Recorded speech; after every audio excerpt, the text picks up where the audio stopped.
అత్యున్నతమాకు ప్రియమైన దేవుని బిడ్డలందరికీ ఈ ఉదయకాల సమయంలో మన ప్రభు అయిన యేసుక్రీస్తు శ్రేష్టమైన నామములో మీ అందరికి కూడా శుభం తెలియజేస్తున్నామండి.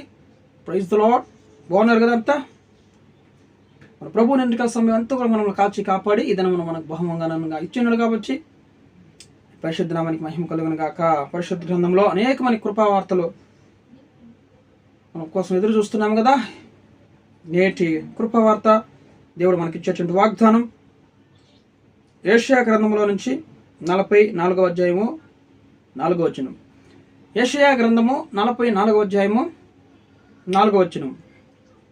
నీటి కాలువల యొద్ద నాటబడిన నిరవంజి చెట్లు గడ్డిలో ఎదుగునట్లు వారు ఎదుగుదురు. Praise the lord. చూడండి, నీటి కాలువల యొద్ద నాటబడిన నిరవంజి చెట్లు గడ్డిలో ఎదుగునట్లు వారు ఎదుగుదురు. Praise the lord. ఈ సమయంలో దేవుడు మనకి మంచి వాగ్దానం కదండి. నిరవంజి చెట్లు చూడండి, నీటి కాలువల ఎవరన్నా నాటబడిన నిరవంజి చెట్లు. ఒక చెట్టు నీటి కాలువలో ఎవరన్నా నాటబడిన చెట్టు ఎలాగుంటుందంటే అది పచ్చగా ఏర్లు భూమిలోకి దిగుతూ చక్కగా అది చిగురించి ఆకులు పెడుతూ పువ్వులు పూసి కాయలు కాస్తుంది అన్నమాట. ఎందుకంటే అది నీటి కాలువలో ఎవరైనా నాటబడింది కాబట్టి అది ఎప్పుడు కూడా దానికి నీటి సరఫరా బాగా అందుతుంది కాబట్టి ఆ చెట్టు ఫలిస్తుంది అనమాట. త్వరగా ఫలిస్తూ చాలా చక్కగా పచ్చగా చిగురు పెడుతూ ఉంటుంది అనమాట.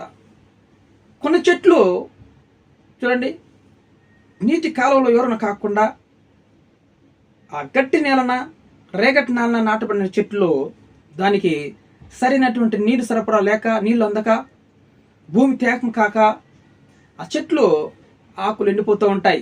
మరలా నీళ్ళు పోసినప్పుడు కొంచెం సిగురుస్తాయి అనమాట, పచ్చగా అయిపోతాయి.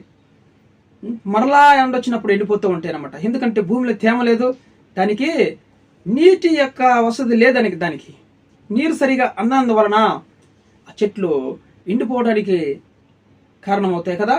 అదే నీటి కాలంలో ఎవరబడినటువంటి చెట్లు ఎలాగుంటాయి? పచ్చగా ఎప్పుడు కూడా అది పచ్చగా సిగురుస్తూ ఉంటాయన్నమాట. దేవుని నామానికి మహిమ కలుగును గాక. ఈరోజు మనము అనుదినము దేవుని యొక్క సన్నిధిలో కనిపెట్టుకొని ఉండే వాళ్ళు పచ్చగా ఎదుగుతారన్నమాట.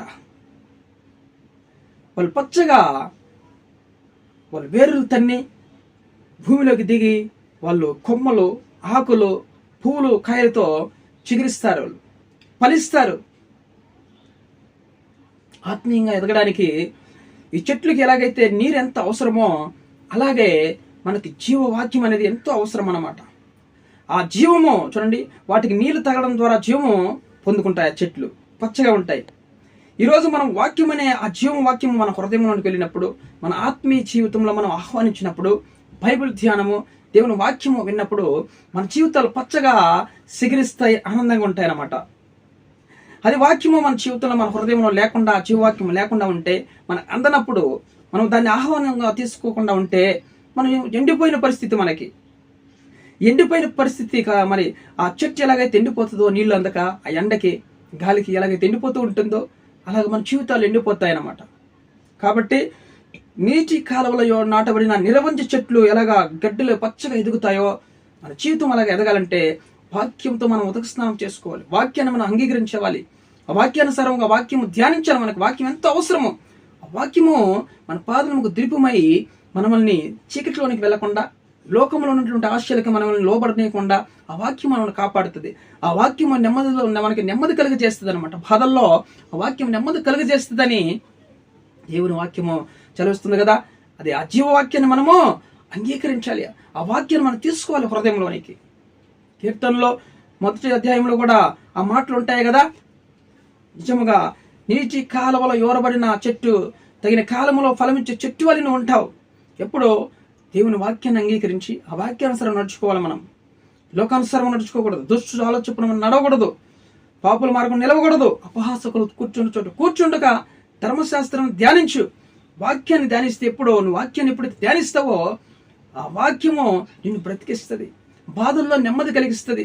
మన త్రోవలకు వెలుగై ఉంటుంది. మనల్ని మంచి మార్గంలో నడిపిస్తుంది అనమాట. శ్రమకాలంలో ఆ వాక్యం మనల్ని ఆదరించి బలపరుస్తుంది. ఆ వాక్యం మన కుటుంబాన్ని కట్టుతుంది అనమాట. దేవుని నామానికి మహిమ కలుగును గాక. మరి ఈరోజు నువ్వు నీటి కాలంలో ఎవరబడిన నాటబడిన నిరవంచి చెట్టు వల్ల నువ్వు ఉంటావా? ఈరోజు ఎదుగుతావా? లోకానుసారంగా మనం తిరిగినప్పుడు ఎండిపోయే రోజులు రాబోతాయి. ఎండిపోయే పరిస్థితి మనకు వస్తుంది కుటుంబంలో.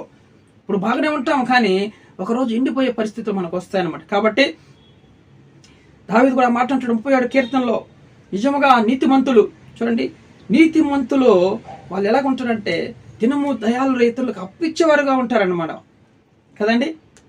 వాళ్ళ సంతానం ఎప్పుడు కూడా భిక్షమెత్తలేదంట. ఎందుకంటే వాళ్ళు దేవుని వాక్యాన్ని అంగీకరించే వాళ్ళు, జీవ వాక్యాన్ని వాళ్ళు తీసుకునే ఉండేవాళ్ళు అన్నమాట.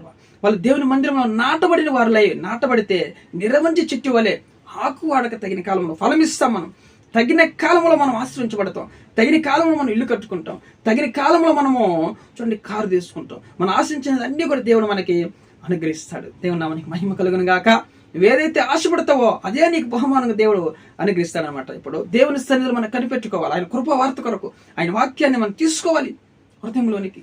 వాక్యానుసారం నడుచుకుంటే ఖచ్చితంగా మనం ఫలించి ఆ ఖర్జూరపు చెట్టు వల్లే చూడండి, ఆ యొక్క చూడండి నిరవంజ చెట్లు వలె చాలా పచ్చగా ఎగురుబెట్టి పెరుగుతామన్నమాట. మనం అది నీటి కాలంలో ఎవరు నాటబడాలి, మన మందిరంలో నాటబడాలి, సంఘంలో నాటబడాలి. వాక్యం మనం తీసుకొని అది సర్వసాధారణంగా విడిచిపెట్టకూడదు. మన హృదయంలో ఉన్న దాన్ని కంఠస్వరముగా కట్టుకోవాలి. హృదయమైన పలకల ఆ వాక్యాన్ని రాసుకొని ధ్యానిస్తూ ఉండాలి. మనం నిజంగా మనం ధన్యులేమి ఆ వాక్యం ధ్యానించేవాళ్ళు. లేదంటే ఆ చెట్టు ఎలాగైతే రేగటి నేల నాటబడిన చెట్టు ఎలాగ ఎండిపోతుందో మన జీవితాలు అలా ఎండిపోకుండా చూడండి నీటి కాలువల నాటబడాలి. మనం సంఘంలో నాటబడాలి. సేవకుల యొక్క ఆ వాక్యం చెబుతున్నప్పుడు మనం అంగీకరించాలి. దేవుని నామానికి మహిమ కలుగును గాక. ఈరోజు ఆ చెట్టు వల్ల ఎదగా నువ్వు ఆశపడుతున్నావా? నువ్వు అభివృద్ధి పొందాలని ఆశపడితే నిజముగా ఖచ్చితంగా నువ్వు ఈ లోకంలో అభివృద్ధి పొందుతావు. నీ కుటుంబం అభివృద్ధి పొందుతాయి, పిల్లలు అభివృద్ధి పొందుతారు.